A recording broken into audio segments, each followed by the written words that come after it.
Let's dive deeper into what all this means and the sort of the relationship between these debt ceiling talks and really the issue of China and the increasingly combative China. Congressman Raja Krishnamoorthi is a Democrat from Illinois. He's the ranking member on the House China Select Committee. It's a rare solo appearance.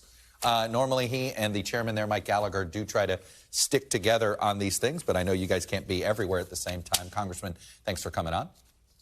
Hey, thanks so much, Chuck. And I know you have a primetime, your second primetime hearing tonight on the issue of that dovetails with the G7's focus, which is this economic coercion is what the G7 is calling it. I know you guys are talking about it. But let me start with the impact of the debt ceiling talks and the fact that we're canceling a trip to Australia and canceling a trip to Papua New Guinea.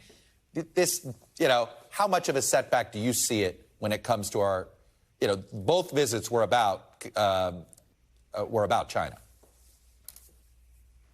It's not much of a setback. As the Australian Prime Minister mentioned, many of these players were going to be at the G7 anyway, and so would be able to have these discussions regardless of whether he visits Australia or not.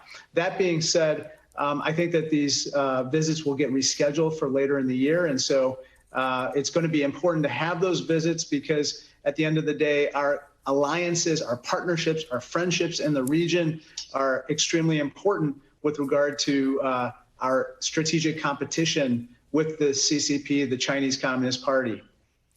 Do you think, I want to put up an op-ed here. Three of your Democratic colleagues wrote in the Hill today. And it was about the debt. It was about this debt limit and its impact with our relationship vis-a-vis China.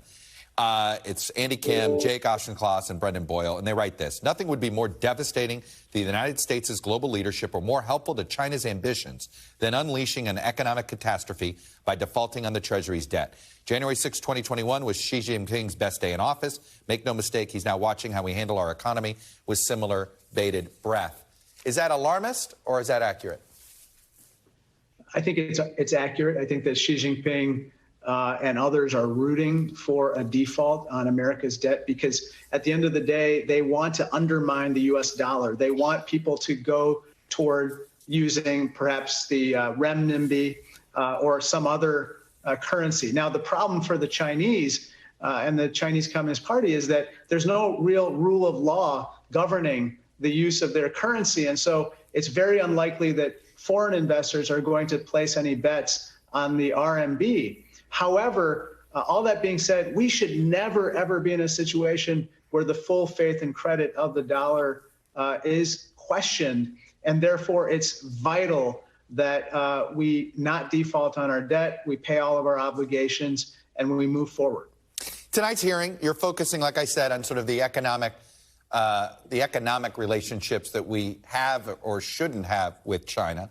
You're going to have former President Trump's top trade official, Ambassador Lighthizer, Google CEO Eric Schmidt, former Google CEO, and Roger Robinson, a former chair of the U.S.-China Economic and Security Review Commission.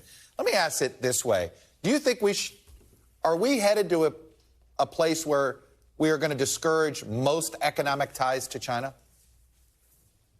No, I don't think so. I think we're headed is we're going to be de-risking supply chains that are overly dependent, perhaps, on items that come from the PRC.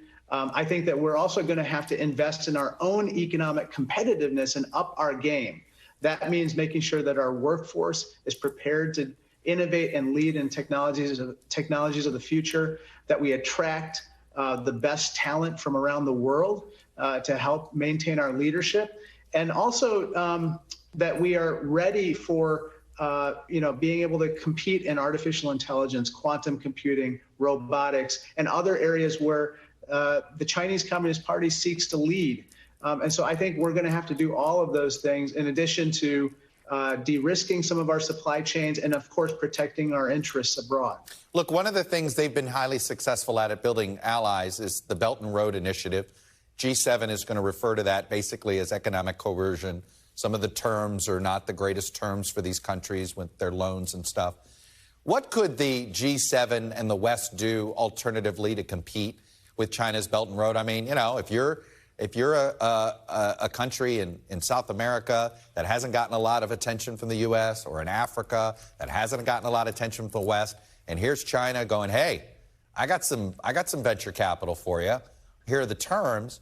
You understand why they want to take it. How can the West counter this? Well, unfortunately, the Chinese Communist Party has become a kind of a predator-creditor in the sense that what these other countries around the world are finding is that the terms often end up being very onerous. Like going to a check cashing store? Like going to one of those check cashing stores, you end up with 18% interest on the VIG or whatever? Exactly, and then you have to turn over the bridge or the port or the piece of infrastructure to the bank, in this case, the Chinese Communist Party. All that being said, Chuck, you're absolutely right. We have to offer an alternative. We have to make sure that these countries with very real needs are able to finance infrastructure projects using assistance from us. So working with our allies, with our friends, using the Development Finance Corporation, along with other authorities that Congress may need to provide to the executive branch and the president, we should be in a position where we can also offer, for instance, financing for a telecommunications network that doesn't rely on Huawei, for instance, or being able to help a country develop its roads and bridges without necessarily, giving it over to the Chinese Communist Party when they can't comply with the onerous Congressman, this used to be what we did. Why did we lose our way? I mean, I don't mean to, everything we're describing, I mean, this is the Marshall Plan. This is what we did. This is how America built its power. A soft power, this is what we did. We really have let this lag this century, have we not? Yeah, that's exactly right. In fact, without boring all your viewers to tears, at one point we decided that we wanted to get out of the kind of loan assistance business because we feared that by offering too many loans to people that we would saddle them with debt. And then, as you might recall, 25 years ago, we decided that we would instead convert our assistance to grant assistance. The problem is that the grant assistance that we provided was fairly minimal in comparison to the needs, and certainly in comparison to what the Chinese Communist Party was offering. So at this point, we have to come up with a different model. Maybe it's not the loans that we were offering before, but maybe it's not the minimal equity or the grant assistance that we're offering right now. Maybe it's some public-private partnership concept, and also working with our allies and partners and friends. Congressman Raja Krishnamoorthi, Democrat from Illinois, the vice chair of the China Select Committee, along with Mike Gallagher. Appreciate you coming on, sharing your perspective with us. Thank you, sir. We'll be looking. Thanks for watching our YouTube channel. Follow today's top stories and breaking news by downloading the NBC News app.